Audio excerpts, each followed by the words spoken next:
नमस्कार.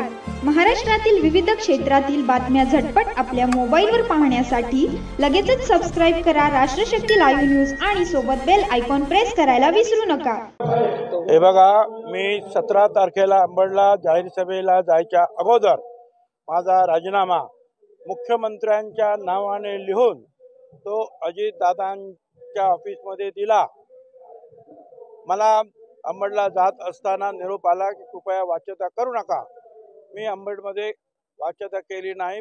आल्यानंतर मुख्यमंत्री आणि दोन्ही उपमुख्यमंत्री यांनी मला बोलावून घेतलं आणि मग अजितदादांनी सांगितलं की तुमचा राजीनामा जो आहे हा मी यांना दाखवत दिलेला आहे, मुख्यमंत्र्यांकडे दिलेला आहे.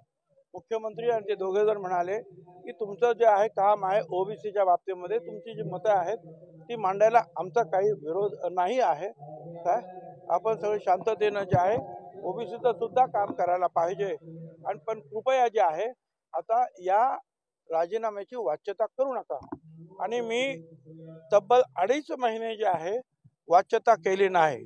त्याच्यामध्ये आता तुम्ही जे सांगितलं ते राऊत अमुक तमुक हे सगळे राजीनामा दे राजीनामा दे राजीनामा दे, वेगवेगळ्या पक्षाचे लोक राजीनामा दे राजीनामा दे सांगून शेवटी तर एकाने जर सांगितलं की याच्या कमरेत लाल घालून याला बाहेर काढा, त्याच्यानंतर मात्र मग मी जो शब्द त्यांना दिला होता की मी वाच्यता करणार नाही ती वाच्यता मी केली. की कृपया तुम्ही असं समजू नका की मी जे आहे मंत्रिपदाला फार चिकटून बसतो. मी 16 तारखेला अगोदर राजीनामा दिला आणि मग 17 तारखेला जे आहे अंबडच्या जाहीर सभेला गेलेलो आहे.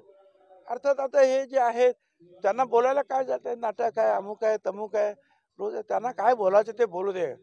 परंतु आणि आज मी तुम्हाला सांगतो काय, ज्या वेळेला मी राजीनामा दिलाय तो जिवंत आहे, तो त्यांच्याकडे आहे.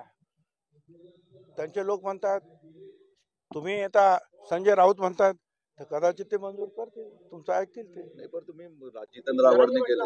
अहो असं आहे ना की जोपर्यंत जो आहे हे संपत नाही म्हणजे राजीनामा मंजूर होत नाही तोपर्यंत तर मी मला काम करावंच लागेल ना. फाईल सुद्धा सहाय्य करावं लागतं. बरं सरकारी लाभ म्हणजे तरी काय लाभ असतो माझा, काय माझ्या गाडीतून फिरतोय, माझ्या गाडीतून जातोय, माझ्या कार्यकर्त्यांच्या खर्चातून ज्या जाहीर सभा होत्या, आणखी कसला लाभ आहे माझ्याकडे मला सांगायला. नाही पण राजीनामा राज्यपालांकडे द्यावा लागतो. अहो राज्यपालांकडे कसा, मंत्री कोण करतं, मंत्र्यांना नावं कोण कळवतं, मुख्यमंत्री कळवतं. कुठल्या मंत्र्याकडे कुठलं खातं आहे हे कोण ठरवतं, मुख्यमंत्री ठरवून ते कळवतात. सगळं काय जे आहे मंत्रिमंडळ जे आहे कुणाचं असं कोण मंत्रिमंडळात असं हे मुख्यमंत्री ठरवतात. कोणाला काढायचं तेही मुख्यमंत्री ठरवतात आणि त्या